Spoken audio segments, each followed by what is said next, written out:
We have confirmed that at least 24 people have died. This is as state and local officials are working together to find every missing person. They say that is their mission. We're learning more details about the FBI's investigation. It is still ongoing. What's reopened now is Bourbon Street. You're seeing lots of tourists and people alike walking up and down this street. We're also seeing a growing memorial here that is honoring the lives of the 14 victims. You're just hearing right now several law enforcement mobilizing, making their way over to that scene where we hear gunshots. You're going to see lots of patrol units. They're coming down as we speak right here. You're seeing them drive down this street one after the other. We're seeing another one continue to move in this area. I'm here with Jose Ramirez, the homeowner here. Jose, cuénteme cómo se siente al ver su traila así impactada. Jose, tell me, how does it feel like to see your home here destroyed? Pues me siento devastado porque tenía mi casa y pues ahorita ya lo miro y ya no la tengo, pero gracias a Dios, Padre, que estamos bien y estamos a salvo.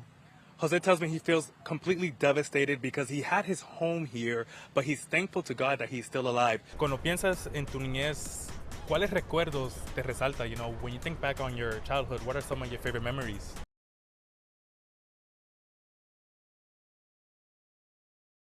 June 17th, 2024, a date that Alexis Nungaray and her family will never forget. That day, their lives would change forever as 12-year-old Jocelyn Nungaray was sexually assaulted, tied down, strangled to death, then thrown into a creek in North Houston. I feel like a lot has happened in this year. The first couple months were a blur. Was really just trying to get through the emotions of what grief looks like, what it feels like, and the first couple months really were my hardest, just because I've never lost anybody. They say time heals all wounds, but this one just cut too deep. And while some days are better than others, Alexis never forgets her daughter and is fueled by her spirit to continue to fight for justice. She was my first loss. And it being my child, it kind of hit me differently, and anyone that would be expected to lose a child in that aspect and that way. But I've decided to use my pain and turn it into my power and be her voice and speak highly of who she was and the child and young lady she was turning into. Alexis was 14 years old when she found out she was pregnant with Jocelyn. Even though she was young, she was determined to fight for her unborn child. In a scrapbook that she never got to finish, she would write letters to her daughter. In one of the letters, she wrote how great her daughter would be and the impact she would have on the world. But she never imagined that 12 years later, Jocelyn would leave a lasting impact, not because of the life she led, but because of her untimely death and those who caused it. Well, I always fought for her, for sure. Being a teen mom wasn't something ideal. No one really wants to have that in the family. So I was really 14 when I was pregnant with her, and it was kind of hard on my family. I had to fight to keep her. You know, my mom would try to give me other options, you know, abortion or adoption. Alexis had just turned 15, and 2 days after Christmas, Jocelyn was born. She recalls how quickly she had to mature, missed out on parties, she focused on finishing school, having a greater sense of purpose in life, now that she had someone looking up to her. She was everything that you could think of as a good baby. She was very well behaved, very quiet, didn't give me a hard time, wasn't a big crier in the middle of the night. She, as a toddler, as a young little girl, before grade school, she was very self-sufficient. She was always fine with just playing with her Barbie dolls and her babies and coloring or reading or watching her show. It's difficult moments for Isaac Correa and his family. They're adjusting to their new reality and are hoping for the best outcome, but are preparing for the worst. Nosotros también te extrañamos mucho, no es lo mismo aquí en la casa sin ti. This is the new reality for Isaac Correa and Shirley Guardado. What once was conversations they could have in person is now limited to a video call. This after Shirley was arrested by ICE at her job this week. It's hard. I don't have her with me.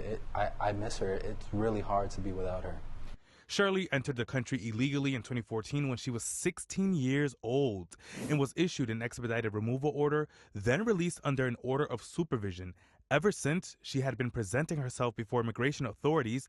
She graduated from high school and met Isaac, who's an active duty service member for the U.S. Army, in 2020. Fast forward 2 years later, they're married, and they started the process of adjusting her immigration status. And in 2023, the U.S. Customs and Immigration Services approved Isaac's petition for Shirley, making her arrest even more unexpected. No, sir, not at all. Especially with us being so far into the process, we were just waiting for her parole to be approved. That was it.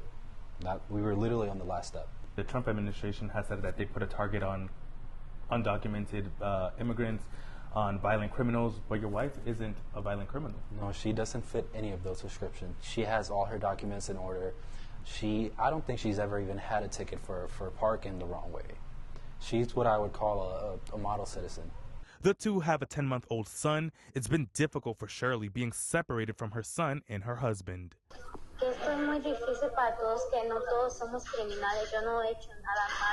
Isaac has not thought about the reality that his wife could be deported, but Shirley and her attorney went through all the possibilities. Would that be a possibility for you to send your son back to Honduras with his mother? I'm not sure it would be a possibility. No. Correct, yes. I believe when I spoke with her yesterday, she did mention that she would, of course, have to take her son because Isaac, as an active duty military member, he can't take care of the baby by himself. He has to report for his duties with the military, and they don't have anybody here that can actually just take the baby and.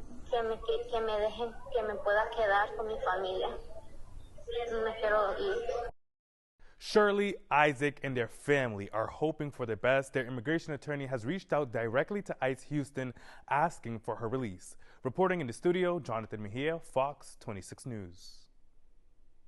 We've been out all day with both federal and local law enforcement agencies as they look to hunt down suspects they have several information on during their heat wave operation. It was an early morning call for Fox 26 in the U.S. Marshals Office, Conroe Police Department, the Montgomery Sheriff's Office, and the Texas Department of Criminal Justice. The agents gathered in Conroe around 6 a.m., strapping on protective gear and going over their plan to execute Operation Heatwave. It was very focused on our particular warrant list and some of our high-profile cases, violent crimes, crimes against children, serious felonies that we placed on a list. Up first on our ride-along with fugitive Jesus Jr. Estrella, he was wanted for multiple assaults on a family member. The agents pulled up to his last known location. As agents knocked on the door, demanding people to come out, one by one, we saw about a dozen walk out, but none were the man they were looking for. Moments later, as agents prepared to leave this scene,